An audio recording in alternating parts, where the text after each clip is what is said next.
Boa noite.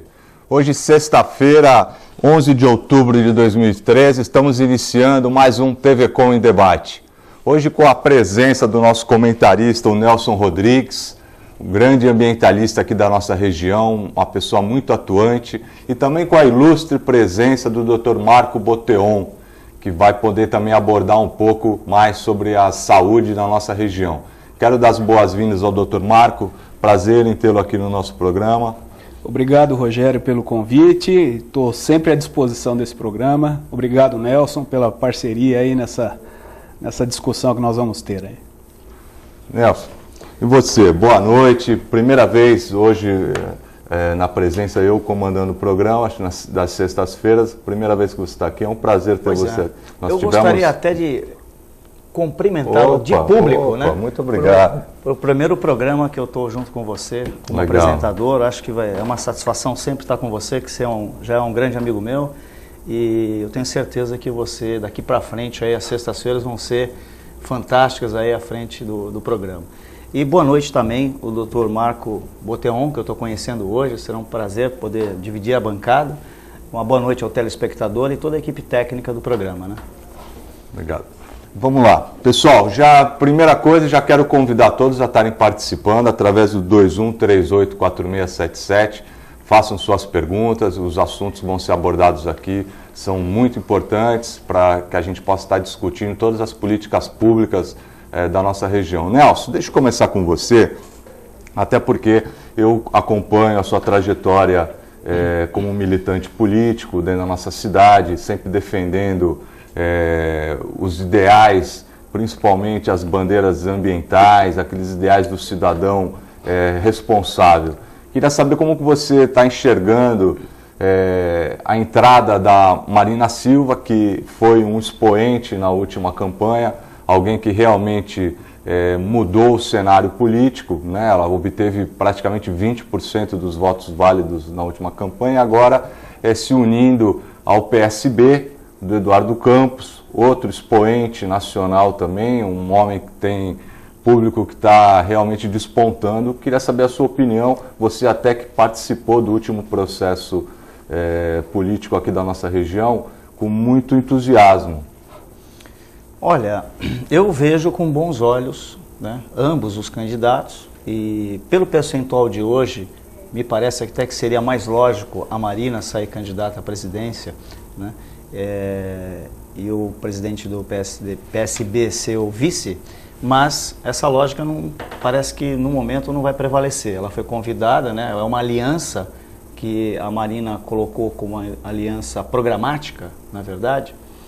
E eu pessoalmente acho que seria muito melhor que a rede não ficasse na clandestinidade, como foi colocado até pelos meios de comunicação, que ela pudesse ser viabilizada com o seu partido para que a gente tivesse realmente essa terceira via de forma programática, ideológica, e a gente pudesse diferenciar ela no processo eleitoral.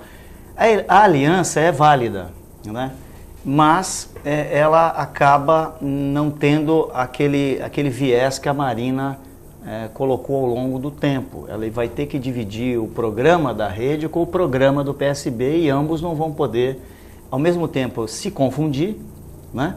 E vão ter que traçar ali, em cima dos dois programas, objetivos em comum, né? Então, não vai ser um processo puro do ponto de vista ideológico, pensando na Marina, vamos dizer assim, né?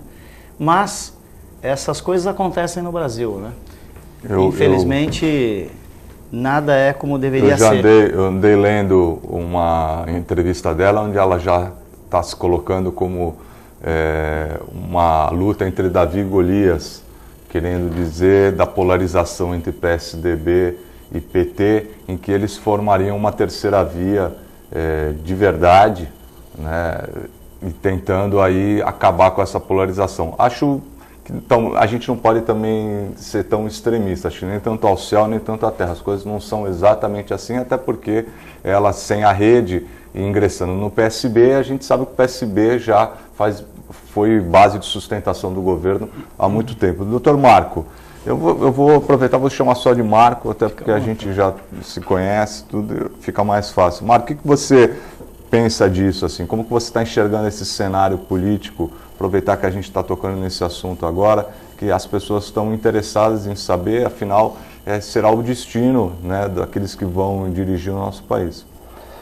Bom, eu acho que os dois partidos ganharam com isso. Foi uma união de forças aí, e o partido PSB saiu vitorioso com a chegada da Marina. Eu acho que ele só tem a ganhar, realmente.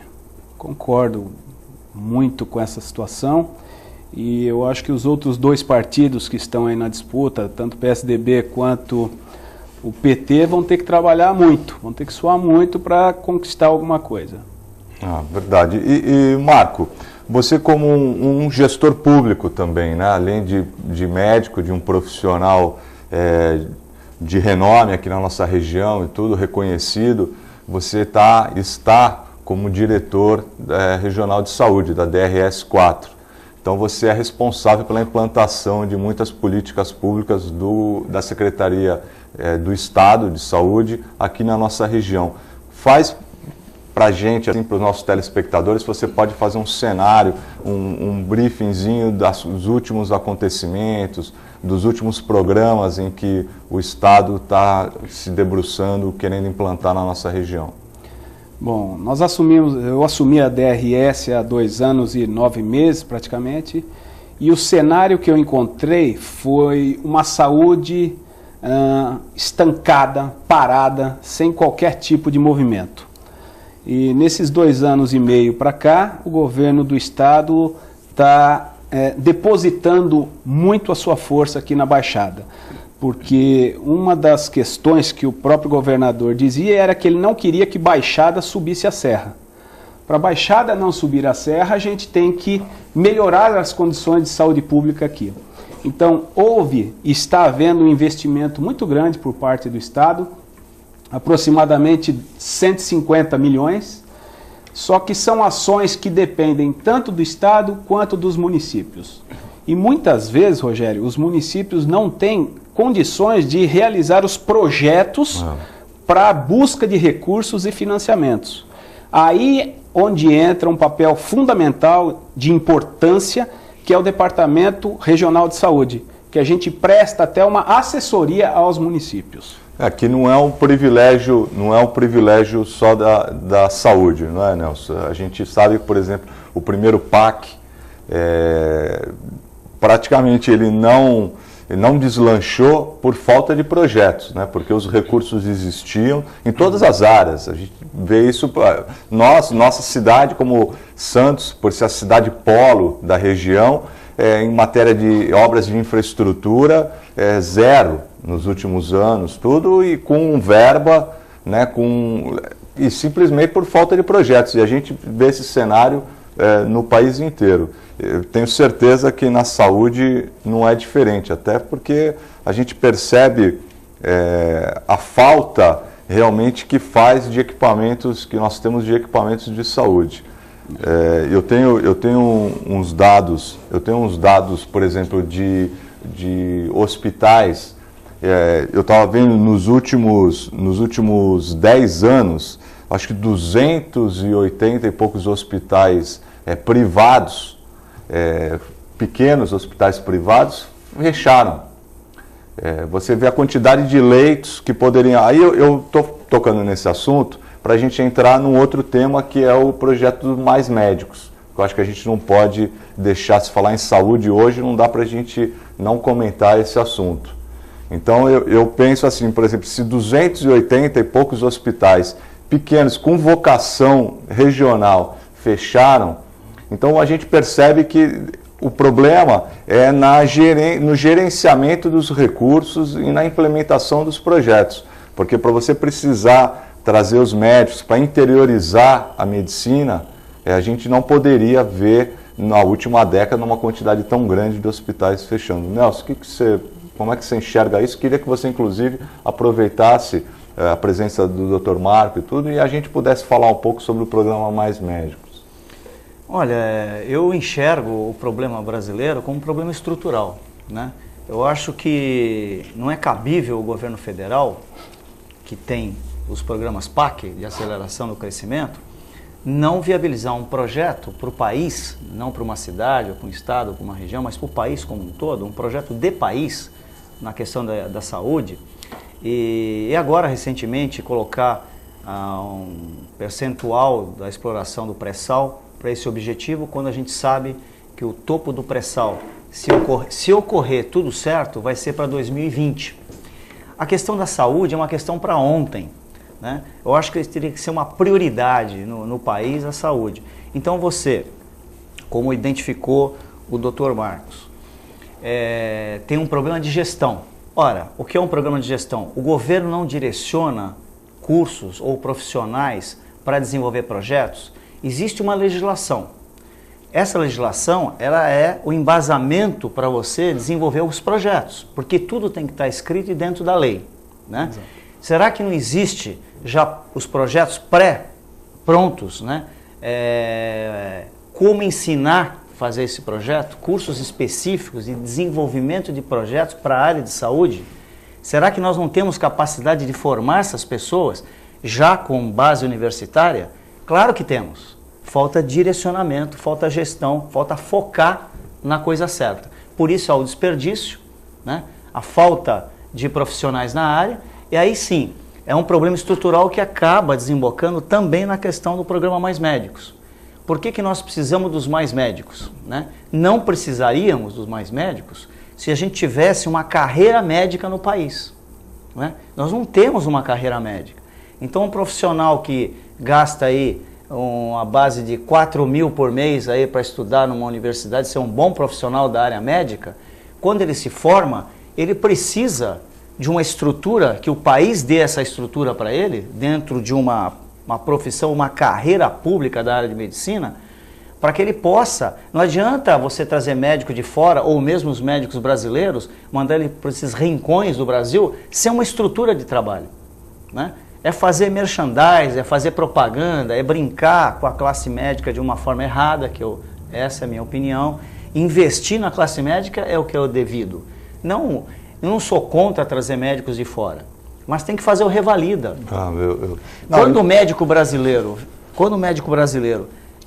na Bolívia, em qualquer lugar, se forma em medicina, quando ele volta ao Brasil, ele tem que fazer o revalida. Então por que os estrangeiros não podem, né? Então é um peso e duas medidas. Falta de responsabilidade pública nesse país é violenta. Nelson, desculpa, eu concordo plenamente com o que você falou, e voltando até um pouquinho o que a gente havia conversado em off, né, em relação aos projetos, e eu estava comentando com você, que a saúde pública, ela tem dinheiro, o que falta é organizar melhor, capacitar melhor os gestores que vão lidar com esses recursos financeiros, né? Muitas vezes, como eu também tinha dito aqui anteriormente, o gestor daqueles municípios não conseguem fazer os projetos. E quando conseguem, ou que pegam projetos que já estão prontos, alguém vem lá no meio da conversa e fala assim, não, nós temos que mudar essa linha aqui. Por que acontece isso? Para aquele cidadão assumir a condição de pai do projeto. Com isso, toda essa parte burocrática emperra, ocorre a demora, ocorre os desvios, desperdício de dinheiro. Quem sofre com tudo isso é o paciente, é o munícipe que está lá na ponta. Entendeu? Então eu acho que para um gestor assumir qualquer que seja o cargo onde ele vai gerir, organizar, tanto na saúde como em qualquer outro, ele tem que ter uma formação específica, cursos específicos para estar assumindo esses cargos. Eu concordo também muito com isso, nessa visão, porque assim, por exemplo, o Brasil hoje é o maior importador de engenheiros do mundo. O maior importador de engenheiros do mundo. Por quê? Porque durante as últimas décadas nós não tivemos as obras, os investimentos em infraestrutura necessários. Nós perdemos o bonde da história, né, dizendo assim, e agora estamos correndo para poder, o país batendo recordes na safra safra de soja, agora com o petróleo, enfim, a economia avançando e nós não temos infraestrutura para tudo isso. Então, nem profissionais para tudo. Então, nós estamos importando. Agora, no caso dos médicos, eu cada vez mais começo a pensar um pouco, a enxergar também como um instrumento realmente de marketing. Que se faz necessário a presença de mais médicos, eu entendo que sim. Hoje, o Lula, quando assumiu, ele tinha 2,7 médicos para 100 mil habitantes. Hoje nós estamos com 2,1 e a Organização Mundial de Saúde fala em 3,9. Quer dizer, agora, e esses recursos, os investimentos para que você interiorize a medicina, é que eles não ocorrem. Os investimentos nas universidades, por exemplo, que poderiam estar no interior, com hospitais de treinamento e tudo isso, esse tipo de investimento não ocorreu. Então nós vamos gastar agora em torno de, sei lá, de 400 e tantos milhões ano para ter 480 médicos a mais.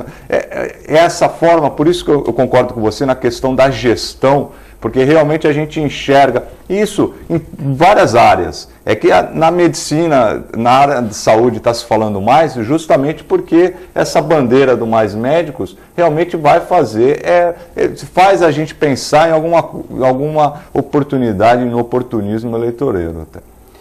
Concordo plenamente com você, Rogério. Eu acho o seguinte, esse programa ele tem que ser dividido em várias frentes, para a gente falar se concorda ou não concorda. O que eu concordo é que o munícipe tem atendimento médico. A forma que vai ser feita, como esse médico vai chegar na ponta, é que tem que ser melhor discutido. Tá? Se vai vir médico do exterior, se é médico brasileiro, nós temos que sentar e discutir.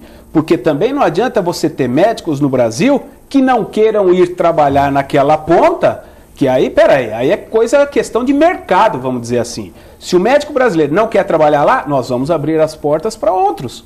Agora, o que eu não concordo é a maneira, a forma que está sendo feito essa contratação, essa chegada dos médicos cubanos ao Brasil. Isso é que eu não concordo. Eu acho que ele tem que realmente passar, como o Nelson havia dito, por um processo de validação, fazer prova, onde o seu currículo seja analisado, avaliado pelos órgãos competentes que nós temos aqui no Brasil. Bom, eu quero aproveitar que os nossos telespectadores estão já começando a fazer várias perguntas. O programa ao vivo é assim, viu? Tem umas perguntas, às vezes elas têm alguma coisa com o que nós estamos falando, outras não. Eu tenho aqui o Paulo Sérgio do Boqueirão. Paulo, um abraço, obrigado por acompanhar o nosso programa. No saguão da prefeitura vi as maquetes dos bondes antigos da cidade. Um trabalho perfeito, fiquei admirado, pois eu gostava muito dos bondes antigos. Realmente, essas maquetes, eu já tive a oportunidade de ver algumas, são muito legais e remetem mesmo a uma Santos do passado, e muito bacana. E o bom, melhor ainda, é que nós temos hoje alguns exemplares restaurados circulando pela cidade. Cosme Santos, da Areia Branca. Um abraço também para o Cosme. Nelson, você sabe que o PT gosta de mandar em tudo, não ouvindo ninguém. Ele tem uma ditadura. O rei Midas, tudo que tocava virava ouro. O PT, tudo que toca, aí eu não posso falar. Ele acha que o PT, realmente, ele está bravo com o PT, né? Quer falar alguma coisa? Olha, Cosme, a leitura do que acontece no país é feita diariamente, né? E a gente está acompanhando tudo o que acontece e você tem uma leitura interessante sobre os últimos fatos, né? Tá certo. O Jean da Ponta da Praia, para o Nelson também. O novo vizinho cortou 2 árvores gigantes. A vizinhança não gostou, mas ele tinha autorização da prefeitura. As árvores estavam saudáveis, isso está correto? Não, Jean, isso é incorreto, obrigado pela sua pergunta, porque o munícipe ele não pode obter essa autorização e ele mesmo ir lá cortar a árvore, né? Existe uma empresa que presta serviço e que faz isso na cidade. Então, eu acho que tem alguma coisa errada nessa história. Ele disse que tinha autorização da prefeitura, não sei se foi um terceiro, um serviço terceirizado, mas às vezes, mesmo quando a árvore está saudável, se ela tiver de frente algum empreendimento novo, onde vai haver entrada e saída de automóveis e tudo, existe uma compensação, não é? Você pode pedir a retirada da árvore e em contrapartida você faz o plantio de outras tantas em Pode, em mas algum isso lugar, tem né? que ser feito por procedimentos da Prefeitura de Santos, porque toda árvore é pública, né? Ela não pertence ao munícipe. Estando na calçada, é uma árvore pública, então é a Prefeitura que tem que tratar o assunto.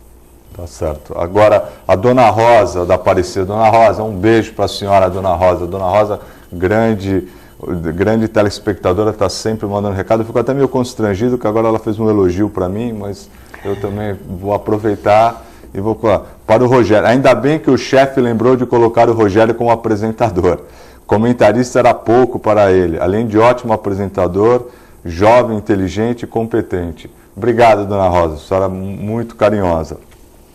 Deixa eu voltar ao nosso assunto. Doutor Marco, eu quero pincelar aqui dentro da área da saúde, dos problemas médicos que nós estamos conversando, uma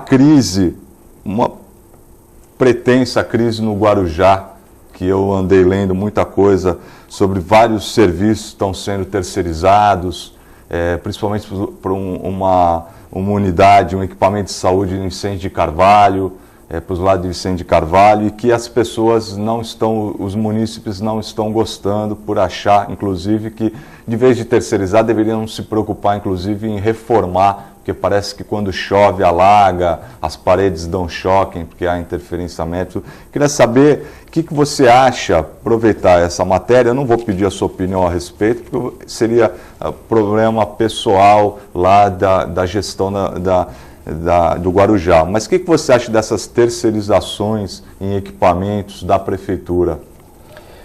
As UPAs, né? Existe a unidade de pronto atendimento. Na verdade, eu não concordo com as UPAs. Eu acho que cada município que tem o seu pronto-socorro, ou que já tinha seu pronto-socorro, ele deveria pegar recursos financeiros, ou reformar, ou ampliar esse pronto-socorro, mas não você ficar dividindo, abrindo outras unidades onde você não tem médico suficiente para participar dessas unidades, onde você tem uma estrutura. Se você for conhecer uma UPA, você vai ver que até a estrutura é uma estrutura metálica, não é uma coisa que você olha e fala, não, isso aqui vai durar um bom tempo. Você vê que é uma estrutura descartável. E é investimento que está tendo ali, é dinheiro público que está sendo gasto lá. Se vem do Ministério, se vem do Estado ou do município, é dinheiro público. Eu acho que toda vez que a gente vai fazer alguma coisa, a gente tem que pensar muito bem, porque nós estamos lidando com o dinheiro dos outros. E uma coisa que eu acho bem importante é quando você vai construir alguma ferramenta, alguma unidade de saúde da família, alguma UBS, algum pronto-socorro, é que você faça, você gestor, uma divisão no município e você coloque essas unidades mais próxima dos grandes aglomerados de pessoas, em bairros populosos, para que essas pessoas não precisam gastar dinheiro se deslocando de um bairro para outro. Então, assim, se você dividir muito bem a colocação dessas unidades, você vai ter um ganho no final muito significativo. Principalmente a população, que não vai gastar dinheiro com transporte público, vai ter a unidade próxima e uma unidade que você olha para ela e você fala, não, aqui nós temos condições de ser atendido. Não um ambiente metálico descartável. É o que eu penso. Inclusive nessas duas unidades, esses dois equipamentos que estão ali, tem uma população que gira ali em torno de 120 mil habitantes. Quer dizer, é muito significativo, né? E você disse também, desculpa, Rogério, a respeito da terceirização, né? A terceirização também, eu acho que a gente tem que pensar um pouco com calma, porque eu acho que quando você terceiriza, você delega poderes e um recurso que você vai repassar muito maior do que você, gestor, poderia estar gastando, utilizando. Então, acho que a terceirização tem que ser com muita calma. O que você pensa a respeito disso, Nelson? Principalmente sobre a terceirização. Eu não só concordo com tudo que foi falado, como nós temos visto aqui em Santos, até a experiência própria aqui, o Hospital dos Estivadores, né? Várias gestões com problemas sérios, né? Processos, né? Então a gente tem visto, não só aqui em Santos como em outros lugares, que a terceirização ela acaba levando à precarização dos serviços, né? A qualidade piora muito. E eu acho que nós que pagamos ali, recebemos aquele salário mensal, todo mundo que paga e paga muito imposto no Brasil, tem o direito inalienável de uma saúde de qualidade, né? Como é que pode, até pegando um ponto anterior, a gente já está com 200 milhões de brasileiros, a gente não tem gestores capacitados para a área... É terrível. Eu queria até aproveitar a presença do Dr. Marco e colocar uma questão em relação ao Hospital Guilherme Álvaro, que o governador, ele declarou várias vezes que o Hospital Guilherme Álvaro se tornaria um hospital de referência para a cidade.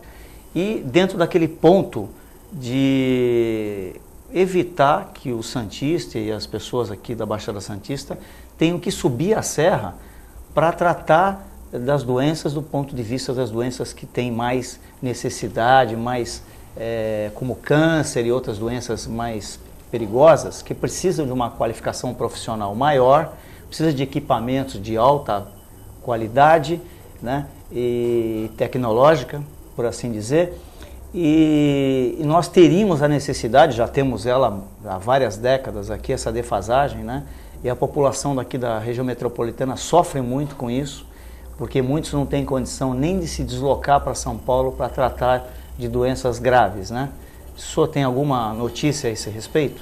Tenho sim, Nelson. Você tocou num ponto importantíssimo. O Guilherme Álvaro não é um hospital somente para Santos, é para Baixada Santista. E ele deveria ser, ele tem que ser referência em alta complexidade. O que é isso? Alta complexidade são situações onde, por exemplo, uma gestante, ela está grávida, ela é hipertensa, ela é diabética, o nenê está com problema dentro da barriga, então ela precisa de um centro de referência de alta complexidade, gestante de alto risco, tem que ser o Guilherme Álvaro. Pacientes com problemas cardiológicos, onde vai precisar fazer um cateterismo, colocar um stent, tem que ser o Guilherme Álvaro. E deixar uma dor abdominal, uma pneumonia, coisas mais simples para hospitais de média e baixa complexidade. Porque aí você tem uma rotatividade de leitos maior. Ou seja, aquele paciente que vai para o Hospital Guilherme Álvaro, com quadro cardiológico, que é específico, ele vai ter um tempo maior que ele vai ficar ali.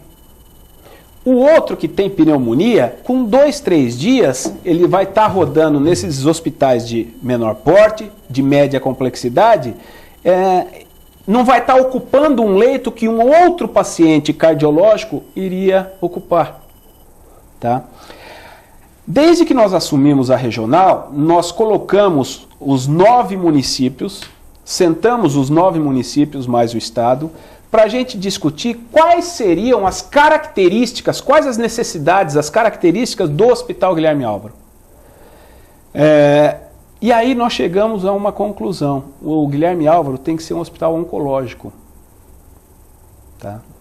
Com isso, o governo decidiu ampliar, reformar o setor de quimioterapia e colocar um aparelho, um acelerador linear, que faz a radioterapia nos pacientes. Foi feito o concurso público para oncologistas clínicos, oncologistas cirúrgicos. Foi inaugurado neste sábado o setor de quimioterapia, novo, moderno, com profissionais qualificados. E agora, no segundo semestre, final desse ano aí, por exemplo, nós vamos receber o acelerador linear. Isso a demanda é muito grande e a oferta que existem aqui na Baixada é muito pequena. Então eu acho que a característica do Guilherme Álvaro para a Baixada Santista seria como um hospital oncológico. Então essa seria a grande notícia que a gente espera concretizar agora nos próximos 6 meses, né? 6 meses. Perfeito. Ficamos muito contentes com isso, né? Não tenha dúvida. Bom, nós vamos para um rápido intervalo. Fique aí que nós voltamos já.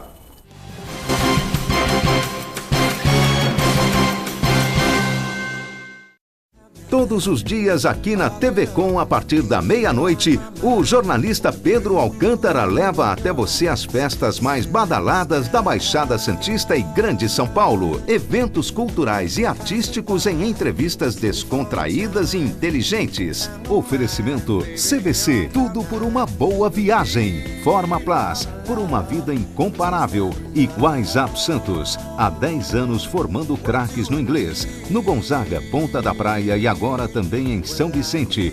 Oficina Frota Vento conta com uma infraestrutura totalmente automatizada e com o que há de mais moderno em equipamentos e tecnologia, com serviços de funilaria, repintura, mecânica e eletricidade, além de oferecer diversos modelos de carros antigos para aluguel. Oficina Frota Vento, localizada na rua João Éboli, 57 em Santos. Telefone 3223-2969 ou 3221-4853. Oficina Frota Vento.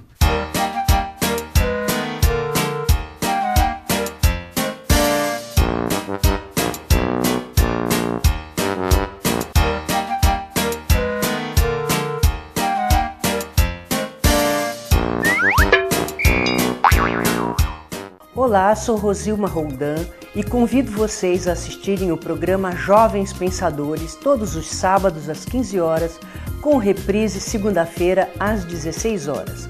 O programa feito para você que quer expor a sua opinião livremente, o programa em que o jovem é a estrela. Conto com sua participação, com sua audiência e com seu prestígio.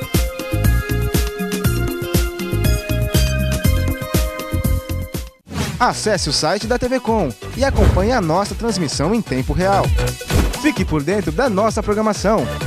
TV Com, interagindo com você.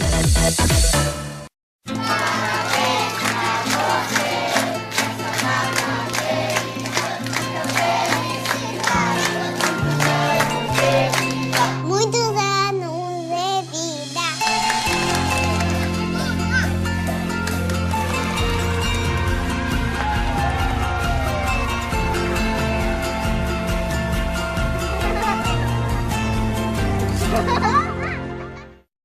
Se você quer algo diferente e está por dentro de tudo que acontece em sua cidade, mande dicas, sugestões de pauta pela nossa fanpage facebook.com/tvcom.santos. Interaja com a programação da sua TV Com.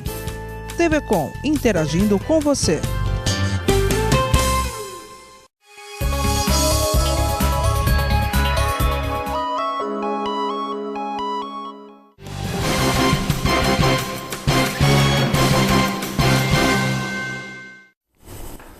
Olá, estamos voltando com o nosso TV Com em Debate. Para aqueles que ligaram agora o televisor, hoje nós temos 2 convidados, o ambientalista Nelson Rodrigues e o médico Marco Boteon. Nós estávamos aqui antes do intervalo conversando sobre os investimentos, principalmente do Guilherme Álvaro, que o Estado tem como objetivo transformá-lo num hospital de referência. E Marco, eu quero aproveitar, porque esse é um assunto que interessa muito aos nossos telespectadores, que outros investimentos estão ocorrendo nos demais municípios da nossa região? Só colocando, aproveitando, porque a audiência da TV Com está se estendendo e cada vez mais nós temos telespectadores dos demais municípios da nossa região, a TV Com, que não se restringe só a Santos. Muito bem, parabéns. Assim, nós estamos, começando por Peruíbe, nós vamos construir um hospital de 100 leitos. Em Itanhaém, nós estamos ampliando o hospital regional, que é um hospital do estado. A capacidade dele era de 74 leitos, ele vai para 241 novos leitos. Mongaguá, o Estado aportou recursos lá para reforma e ampliação da maternidade. E ontem eu e o prefeito Arthur estivemos conversando com a possibilidade de construir um hospital de 50 leitos para Mongaguá. Na Praia Grande, o Estado compra 90 leitos do Hospital Irmanduce, do qual a gente pode pegar pacientes de outros municípios e colocar dentro do Hospital Irmanduce da Praia Grande, através da Central de Regulação. Em Santos, o Estado repassou 10 milhões de um valor de 25 milhões para a reforma do Hospital dos Estivadores. Então nós estamos aguardando o projeto do hospital para a gente terminar de fazer o repasse dos outros 15 milhões. Que vai ser um equipamento importantíssimo. Que vai ser um equipamento importantíssimo para a região. Ali vão ser aproximadamente 200 leitos, né? Então vai desafogar pelo menos a Santa Casa e deixar que a Santa Casa faça a alta complexidade que a gente estava dizendo. Eu soube, só fazendo uma parte, eu soube também que parece que existe um projeto do Hospital Santo Amaro no Guarujá para que ele tenha um número maior de leitos SUS.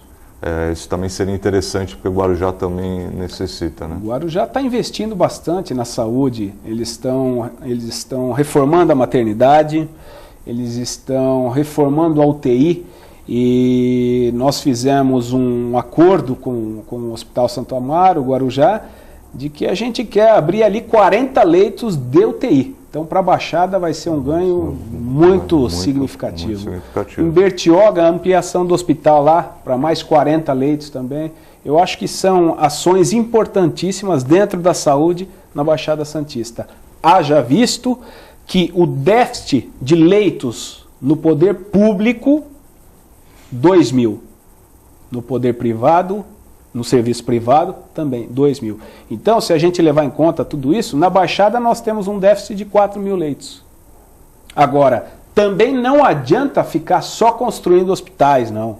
Nós temos que intensificar e melhorar as ações na atenção básica. Para que não chegue ao hospital. Exatamente. Né? Então, melhorar, não deixar faltar remédio de pressão, de diabetes, que essas duas doenças praticamente levam a uma série de outras complicações que vão fazer com que esse paciente seja internado.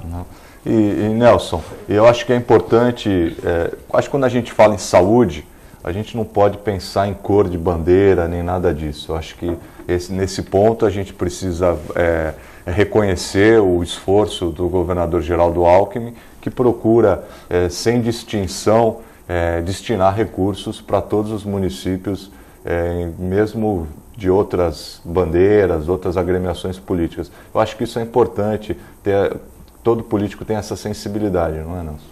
Sem dúvida. Eu não sei se todo político tem essa sensibilidade, mas ter, aqueles que têm, a gente tem que apostar. Exatamente. Né? Porque está dando um diferencial de uma grande parcela que não tem, na minha opinião. Eu, nesse programa, tenho me identificado muito com as posições do Dr. Marco, principalmente na questão da gestão.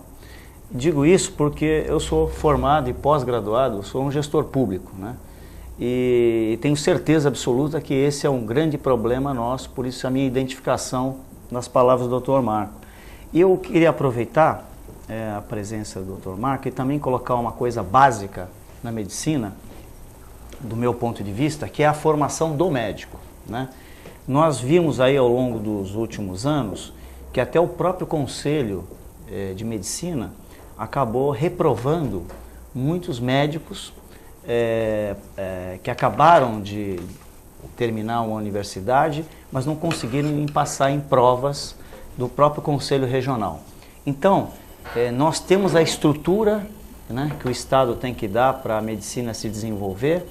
Nós não temos uma carreira pública, que eu acho fundamental ter uma carreira pública para o médico poder saber que ele tem uma vida, ele pode crescer numa carreira e não se preocupar com os problemas que ele tem hoje, que é o problema da remuneração, né, que dificulta muito também a vida do médico e a tranquilidade para ele e para a família exercer a profissão, exercer de uma forma tranquila, porque ele tem que tratar de pessoas com dificuldades, ele não pode ter dificuldades também, sofrer um problema psicológico familiar por problemas de remuneração e ter que atender pessoas numa situação, às vezes até no limite da vida, né? A formação dos médicos no Brasil não requer também, doutor, um investimento maior para que esses médicos ganhem uma qualificação e não tenham esses problemas que ocorreu aí há pouco tempo atrás, de ter dificuldades em passar num exame da próprio Conselho de Medicina? Eu concordo com você, Nelson. Eu acho que nós estamos concordando bastante hoje. Agora, eu acho que a busca pela qualificação depende de cada um.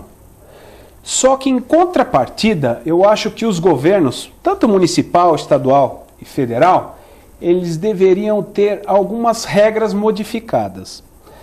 Por quê? Para você incentivar cada dia mais o profissional. Agora aqui eu abro um parênteses para a gente abrir, não só para os médicos profissionais da saúde, mas para todos. Para todos. Que quanto mais você se qualifica, você se diferencia.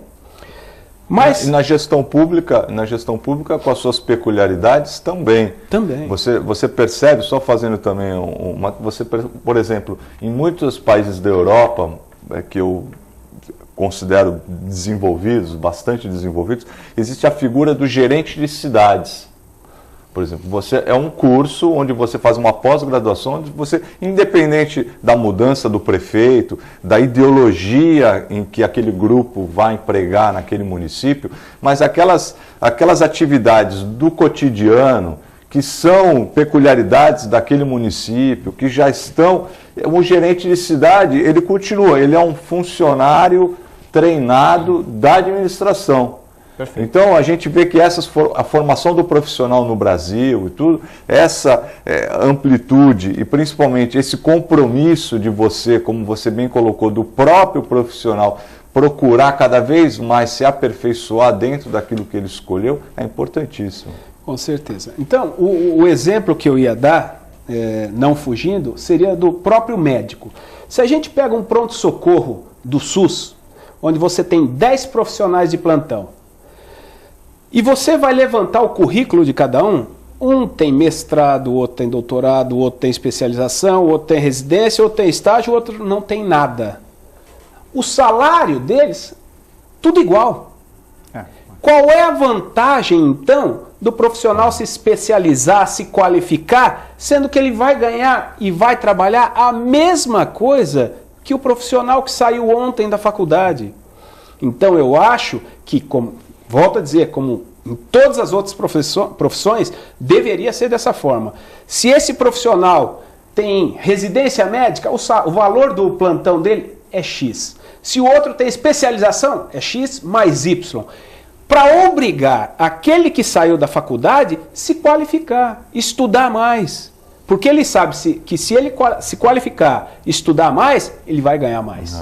Isso seria em todas as áreas. Nelson, realmente a meritocracia não é um dos predicados no nosso país, né? Realmente é difícil a gente encontrar... Eu acho que até, não querendo ser grosso, eu acho que até o bom senso não é um dos predicados que a gente vê, né? Porque as pessoas têm um procedimento, não todo mundo é claro, mas às vezes alguém num cargo público tem um procedimento totalmente avesso à gestão pública, né? Está lá por uma questão de dinheiro, não por vocação, né? Então, é colocar as pessoas certas nos lugares certos. Aquelas repartições, né, públicas que você chega e aquele que é responsável pelo atendimento ao público é o mais mal-humorado de todos, né? Voltamos ao problema da gestão, né? Colocar a pessoa certa no lugar certo, com a qualificação correta naquele cargo. Deixa eu voltar aqui às perguntas. Nossos telespectadores mandando perguntas de novo. Você quiser participar, não esqueça, 21384677. O Cosme Santos, ele voltou aqui à tona. Rogério, eu não sei o que está acontecendo com o alcaide de Santos, Paulo Barbosa, que estão vendando os olhos dele, porque aqui na Zona Noroeste, na Ambesp, pronto-socorro e maternidade, não tem segurança. Um auxiliar de enfermagem morreu de meningite bacteriana e agora uma médica está internada com a mesma doença. O que a chefia desses lugares fazem, pois nunca encontramos eles lá? Isso é um outro problema, né? Quer falar alguma coisa, Marco? Eu costumo dizer o seguinte, né? A chefia não estava lá, o funcionário não estava, o médico não estava por algum motivo. Qual é esse motivo? É aquele negócio, eu finjo que pago, você finge que trabalha? Vamos remunerar melhor os profissionais para a gente poder cobrar. Até para ele não precisar ter 4, 5 empregos, né? Isso em todos. Um profissional da medicina, então, pior ainda, que deveria estar completamente, né, nas suas faculdades, descansado, tranquilo. E realmente como é o professor também, acaba estressado e tudo porque faz 2, 3 jornadas de manhã, à tarde, à noite. Mas se você me permite, eu acho que isso para mim, Cosme, veio como uma provocação, né? A provocação no seguinte sentido: se o profissional não se sente bem trabalhando num devido lugar, ele tem que procurar outro, né? Agora, nós, Cosme, temos que começar a fazer o seguinte: exercer a cidadania, pegar o telefone e denunciar. Porque não é possível, aquele cidadão que está sofrendo, que está com alguma doença, é iminente ali um atendimento, ele precisa ser atendido. Independente se o funcionário está contente ou descontente, ele tem que ser atendido porque ele está pagando por isso, né? Nada é de graça. A única coisa que eu conheço na vida que é de graça, ainda é de graça, é o oxigênio que a gente respira. O resto, desde que você nasce ao dia que você morre, é pago. Então, não dá para a gente compactuar com essa situação. Quer dizer, o funcionário, ele tem que estar lá para atender, né? Ou então, ele se demite e outro funcionário ocupa o lugar. Isso não dá. A vida humana não tem preço. Então, não dá para denunciar, chamar a polícia, fazer boletim de ocorrência, mandar a denúncia para a ouvidoria, para o secretário de saúde da cidade. Não pode deixar passar batido. Não, o cidadão precisa fazer a parte dele também, né? Não dá. Quanto a isso, aí uma pessoa morre e aí não tem como se lamentar depois da morte, né? Tem mais uma pergunta aqui do Uriel Vilas Boas, do Campo Grande. Um abraço para o Uriel. Uriel sempre participando do programa. Realmente eu reconheço o Uriel como sendo esse sim um cidadão participativo. Ele diz assim: qual tem sido, acho que essa pergunta é voltada mais ao Dr. Marco, qual tem sido a participação dos conselhos municipais de saúde e dos executivos municipais na discussão sobre os investimentos na saúde da nossa região e também as entidades médicas? Bom, em relação aos conselhos municipais, eu tiro o chapéu. Todos os conselhos dos 9 municípios são atuantes.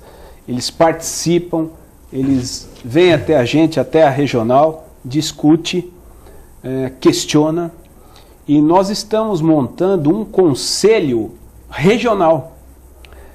Tamanha é a força dos conselhos municipais, a vontade de participar da organização, da discussão da saúde pública aqui na Baixada é tão grande que nós estamos montando um conselho regional. Isso está em andamento. E por conta dos executivos, eu acho que alguns são bastante compromissados com a saúde pública, outros não, e eu acho que às vezes falta um secretário de saúde um pouquinho mais atuante, levando as necessidades, os problemas ao Poder Executivo. Também, aí que vai um questionamento, uma dúvida minha até por desconhecimento. Na sua visão assim, sem precisar citar nomes, nada, mas os secretários de saúde são escolhidos realmente pela forma como eles enxergam a saúde, estão inseridos nos problemas médicos de cada cidade, ou eles acaba pesando muito o lado político? Infelizmente, a gente volta naquele assunto de qualificação de gestores, isso e aquilo, né? Eu acho que para você trabalhar na área da saúde, se você não tiver um curso de qualificação, você tem que ser, no mínimo, ligado à área da saúde, tá? E hoje, sempre o que acontece é, muitas vezes, o prefeito ter compromissos políticos com um partido A, B, C ou D, e ele acaba tendo que colocar um secretário ligado a algum outro partido. Eu acho que isso, quem perde é o prefeito e principalmente a população. Não tenho dúvida.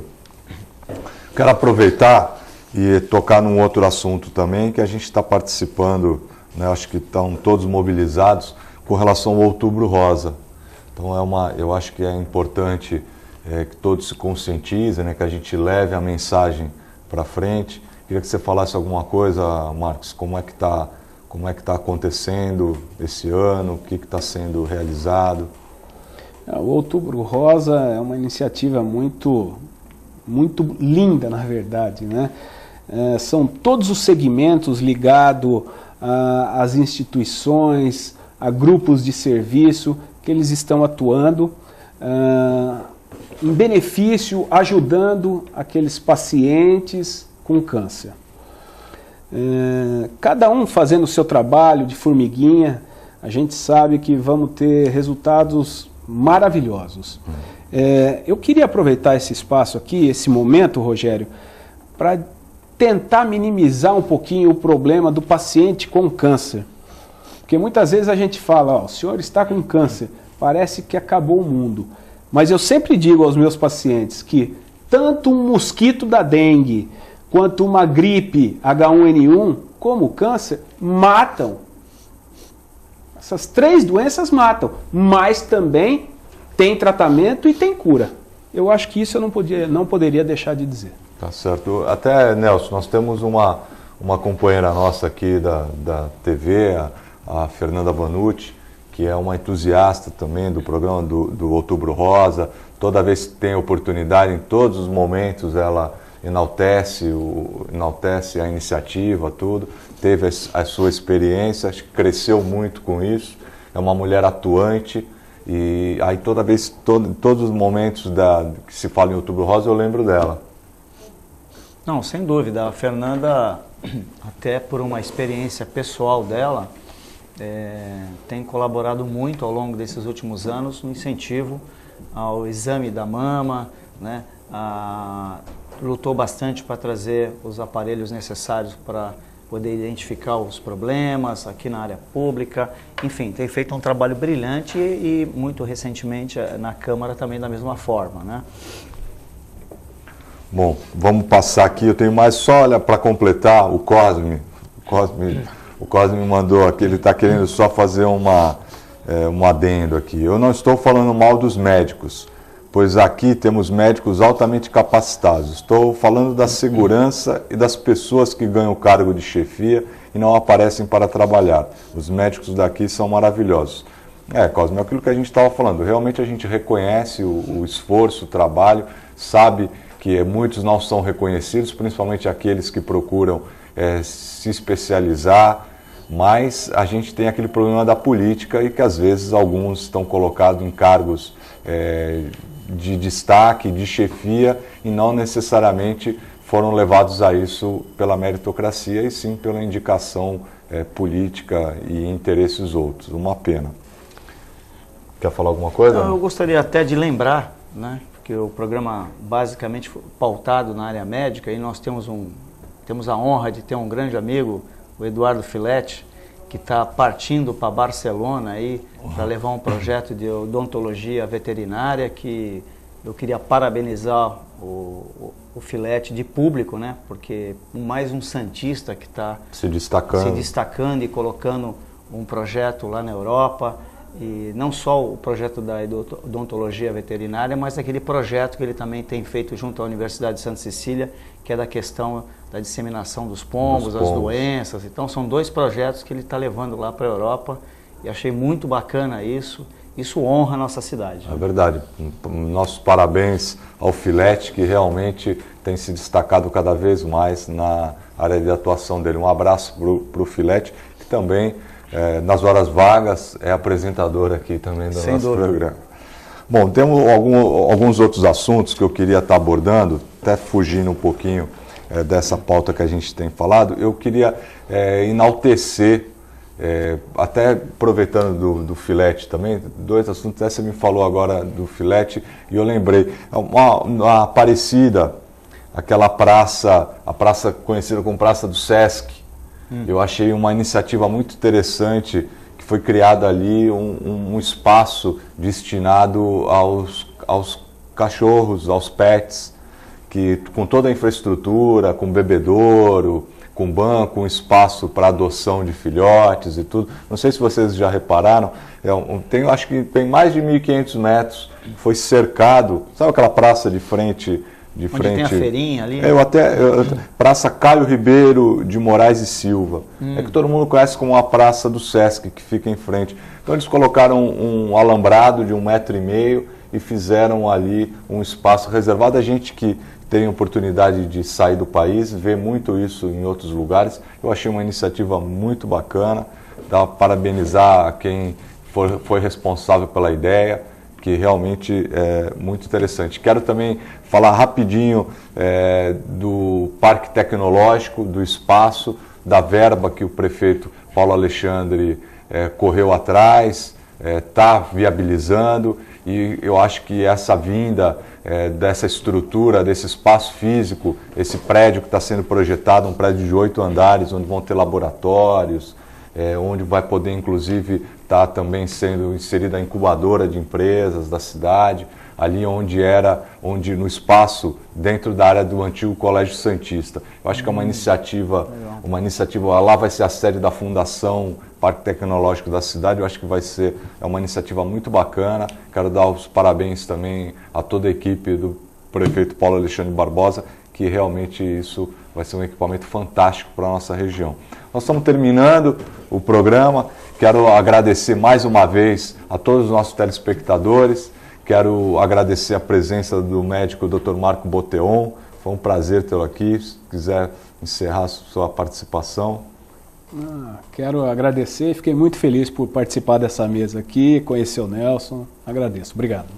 E o Nelson, nosso comentarista, ambientalista. Eu fiquei duplamente feliz, né? Por estar você dirigindo o programa na noite de hoje, por ter conhecido o Dr. Marco. Acho que foi um programa maravilhoso, aprendi muita coisa. Destaco essa questão do Guilherme Álvaro, que acho que foi uma notícia maravilhosa. Fiquei também surpreso com a notícia dos conselhos de saúde, né? Não tivemos mesma condição no Conselho de Meio Ambiente, né? Que infelizmente eu protocolei essa ideia para um Conselho Metropolitano de Meio Ambiente na AGEM já há vários anos e até agora a gente não conseguiu desenvolver. Mas fico contente que na área de saúde, que também é uma prioridade, a passos largos isso já esteja acontecendo. E deixo meu boa noite para você, Rogério, para o Dr. Marco, para todos os telespectadores do programa TV Com em Debate. Obrigado. Quero agradecer a todos os telespectadores que ficaram com a gente até agora e convidá-los a continuar assistindo a TV Com e toda a sua grade de programação. Fiquem com Deus, boa finalzinho de semana para vocês e que todos tenham um excelente Dia das Crianças amanhã. Até logo.